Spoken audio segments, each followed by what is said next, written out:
Everyone, welcome to SS art and craft classes. मैं हूं सोनिया सिंह। आज हम लिपन आर्ट करेंगे। लिपन आर्ट के बारे में बहुत से लोग जानते भी होंगे। लिपन होता क्या है? लिपन जैसे घर में जो लिपाई हुआ करती थी मिट्टी से और गोबर से, उस चीज को लिपन कहा जाता है। तो पहले जो गुजरात के कच्छ में जो पेंटिंग की जाती थी, जैसे पुराने कच्चे घर होते थे, जैसे हम दिवाली पे अपने घर को सजाते हैं, तो उसी तरह तीज त्योहार पे वहां की लेडीजें भी अपने घर की दीवारी को सजाया करती थी। तो वो 300 या 350 साल से जो चल रहा था, काफी पुराना आर्ट है ये, कोई नया आर्ट नहीं है। तो उसमें वो मिरर लगाती थी। जो हम क्ले से लाइनिंग करते हैं वो लाइनिंग वो करते थे अपने गोबर और मिट्टी से। कोई गोबर से करते, कोई मिट्टी से। उसके ऊपर व्हाइट कलर करते थे। व्हाइट में भी करते थे जो कलरफुल करना चाहते थे। बस एक पहले लाल मिट्टी आया करती थी, उसको यूज कर लिया करते थे। तो ज्यादा अब तो पूरा कलरफुल होने लग गया है। मैंने भी थोड़ा कलरफुल ही बनाया ये वाला पीस। ये फिश जो आप देख रहे हैं ये अलग से बनी हुई है। तो ये जो मैंने बनाया है, मुझे चाहिए था कि पूरा कलरफुल नहीं हो, थोड़ा सा इसमें स्पेस भी होना चाहिए कहीं कहीं पे। तो मैंने इस पे स्पेस को ध्यान रखते हुए तो ये जो फिश है ये अलग से तैयार की है। और ये जो है पूरा काम मैंने कोनिंग से किया है।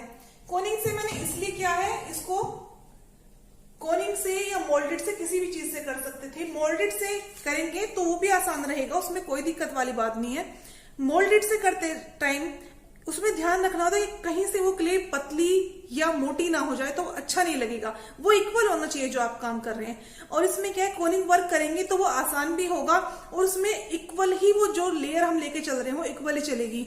तो ये बहुत आसान है, इसलिए मैंने ये वाला तरीका बताया है, कभी वो भी बताऊंगी। तो चलिए फ्रेंड्स, इस वीडियो को शुरू करते हैं। मैं यहाँ पर ये 8 mm का प्लाई बोर्ड ले रही हूँ। ये 24 बाई 24 इंच का है। तो इसको मैं जितना चौड़ा मेरा स्केल है ये अराउंड 1.5 इंच का होगा। तो ये मैंने स्केलर्स के दोनों तरफ मैंने लाइनिंग कर ली है कि इसके अंदर जो मैं डिज़ाइन बनाऊंगी तो उसके लिए मैंने ये इसकी बाउंड्री तैयार की है।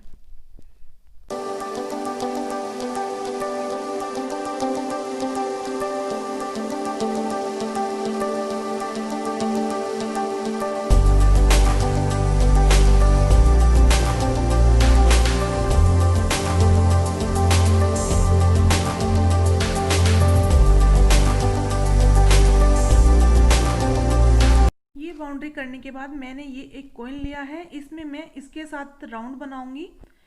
पूरे डिज़ाइन के अंदर मैं यहाँ पर वैसा कोई डिज़ाइन, मैंने बहुत ही सिंपल सा डिज़ाइन जिसके अंदर मुझे मिरर सेट करने हैं, मैं इसके पूरे राउंड बनाते जाऊंगी। पूरे के अंदर हमें ये तैयार कर लेना है।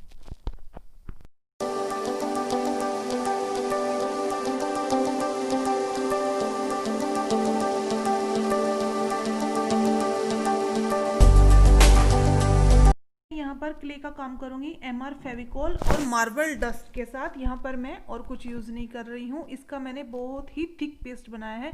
अगर आप इसको नाइफ के साथ ऊपर करेंगे तो बिल्कुल भी नीचे नहीं गिरेगा। इस तरह का पेस्ट तैयार करेंगे, नहीं तो जो हम राउंड बनाएंगे वो नीचे की तरफ फिसल जाएगा और अच्छा पीस नहीं बनेगा। अब मैंने कोन तैयार कर लिया और ये लिए हैं सबसे छोटे साइज़ के मिरर्स। तो ये मैंने फेविकोल का एक कोन तैयार किया है। ये मैं यहाँ पर सारे मिरर्स को सेट कर दूँगी।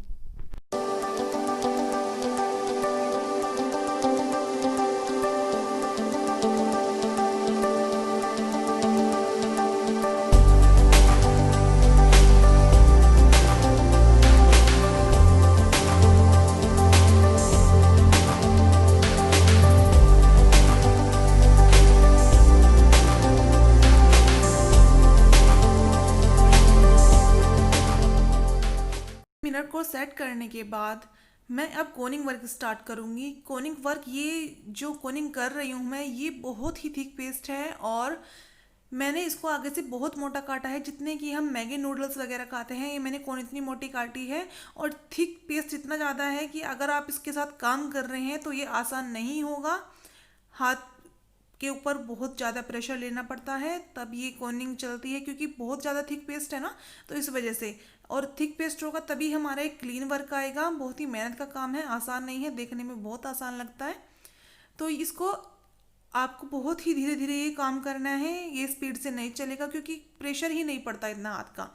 ठीक है, तो इसकी पूरी बाउंड्री एक इस तरह से ही तैयार कर लेंगे।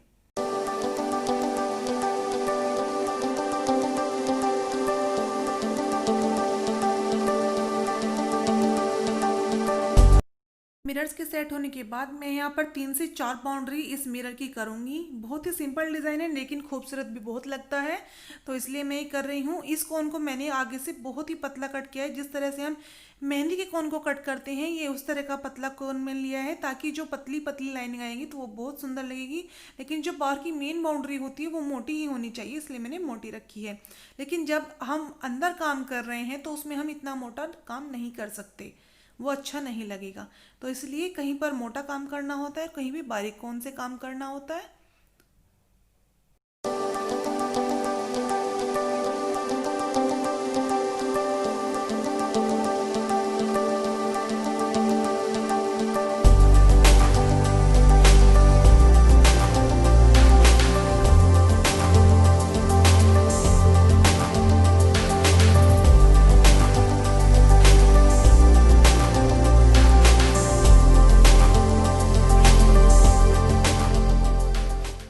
सिंपल है ये डिज़ाइन, और बनने के बाद देखिए कितना खूबसूरत लग रहा है। अब सबसे पहले जो हमने फिश तैयार की है वो हम इसके ऊपर सेट करेंगे। मैं इसे कॉर्नर से सेट करने वाली हूँ, तो इसलिए मैंने इस तरह से ही रखा है। तो ये फिश है, इसमें कुछ नहीं है, बहुत ही सिंपल काम है। ये कार्डबोर्ड है, कार्डबोर्ड के ऊपर पीओपी से इस तरह से बना के उसको रबिंग किया और उसके ऊपर डायरेक्ट कलर कर दिया, और उसमें कुछ भी नहीं है, बहुत आसान है इनको बनाना। तो इस तरह से बना के इसमें मैंने ये 3 फिश तैयार की हैं, इनको हम इसके ऊपर सेट करेंगे। अगर हम इसके अंदर 4 फिश लगाते तो वो इतना सुंदर नहीं लगता। ये 3 के साथ बना के एक कॉर्नर पर हम मिरर वर्क ही करने वाले हैं, तो इनको अच्छे से पेस्ट कर लेंगे। सबसे पहले हम स्केल लेके इसका जो बीच का पार्टीशन है इसको देख लेंगे कि हमारा सेंटर पर आ रहा है काम या नहीं आ रहा है। तो उसे चेक करने के बाद अपनी वर्क को शुरू करेंगे। तो अब मैं यहाँ पर जो मैंने बीच का पॉइंट लिया है, ये जो मिरर्स लिए हैं, इनका कोनिंग वर्क मैं तैयार करूँगी।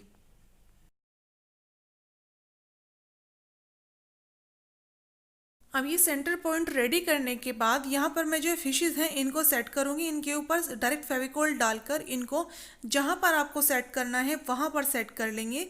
तीनों फिश को इसी तरह से सेट करना है, क्योंकि बोर्ड है तो आसानी से पेस्ट हो जाएंगे इसमें, और कुछ भी करने की ज़रूरत नहीं है। और निकलने का तो इसमें चांस ही नहीं, क्योंकि ज़्यादा वेट नहीं है। साइज़ तो काफ़ी बड़ा है, क्योंकि मैंने आपको पहले बताया बोर्ड हमारा 24 बाई 24 इंच का है, तो आप आइडिया लगा सकते हैं कि हमारी फिशेस कितनी बड़ी है। तो इसकी अब जो मैंने कोनिंग वर्क की है, ये अब मैंने फिर से मोटा कोन लिया है, और जो हमने फिश बनाई है इनकी बाउंड्री में मोटे कोन के साथ करूँगी। क्योंकि अगर मैं यहाँ पर बारीक कोन यूज़ करूँगी तो वो दिखाई भी नहीं देगा, वो लुक ही नहीं आएगा जो कि आना चाहिए। ये एक बाउंड्री करने के बाद मैं यहाँ पर आपको मिरर्स लगाने बता रही हूँ, या मैं मिरर्स लगाने के 2 तरीके बताऊंगी। एक तो आप इन मिरर्स को देखिए बिल्कुल पास पास लगाकर भी लगा सकते हैं, तो वो भी अच्छा लगेगा। इसको बिल्कुल एकदम पास पास लगाते जाइए और इसके बाहर फिर एक बाउंड्री हो जाएगी, तो इस तरह से भी अच्छा लगेगा। इसमें भी कोई दिक्कत वाली बात नहीं है। अगर अगर आप ज़्यादा मिरर लगाना चाहते हैं तो, अगर आप कम मिरर लगाना चाहते हैं तो दूसरा तरीका भी अपना सकते हैं।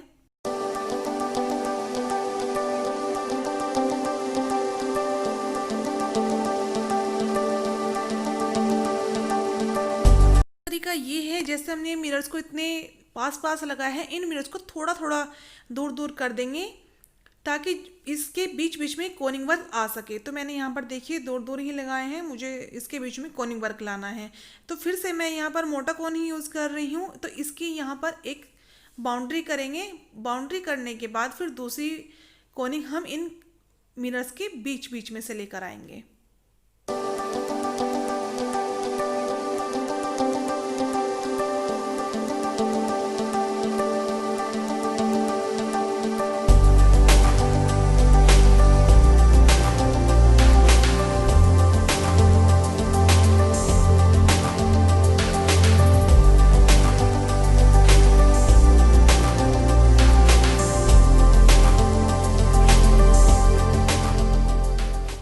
कोई भी पेंटिंग बना रहे हो जिसमें आप कोनिंग वर्क कर रहे हो, तो सबसे ज़रूरी तरीका क्या है?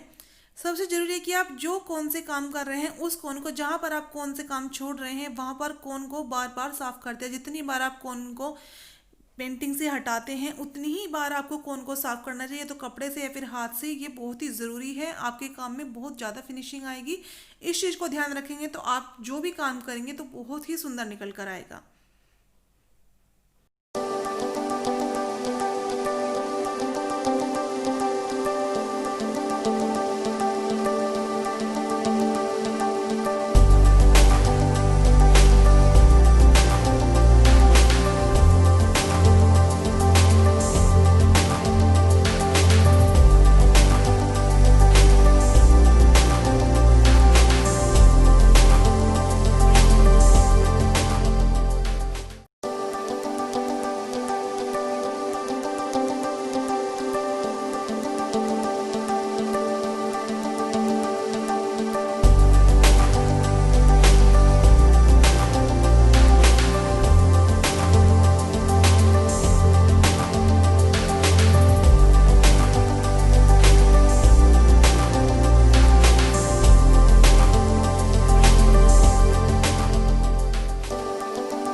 पीस बनकर तैयार है। मुझे इससे ज़्यादा इसमें कुछ भी काम नहीं करना है, मुझे ज़्यादा होच-पोच पसंद नहीं है। अब मैं इसके ऊपर एशियन पेंट की वाटर बेस्ड वार्निश करने वाली हूँ, क्योंकि हमारा इसमें जो काम है, जो हमने कोनिक वर्क किया है, वो हमारा वाइट कलर से है। अगर हम इस पर ऑयल बेस्ड वार्निश करेंगे तो वो येलो हो जाएगा और जो हमारी पेंटिंग का जो लुक है वो चला ही जाएगा। तो इसलिए इसके ऊपर वाटर बेस्ड वार्निश करेंगे तो ये बिल्कुल जो हमारा कलर है वाइट, वो का वही रहेगा, चेंज नहीं होगा।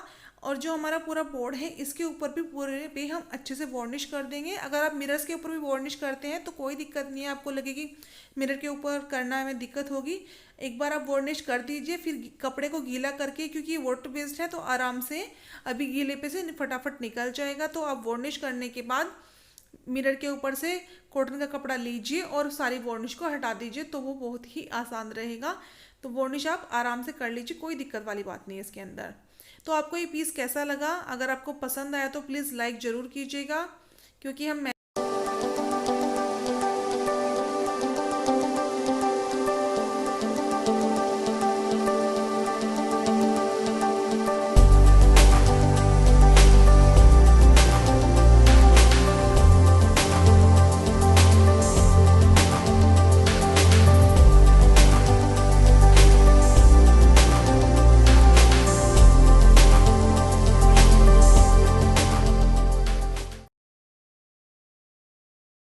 फ्रेंड्स, आप लोगों को मेरा ये वीडियो कैसा लगा? अगर आपको पसंद आया तो प्लीज लाइक कीजिएगा, शेयर कीजिएगा और मेरे चैनल को सब्सक्राइब जरूर कीजिएगा।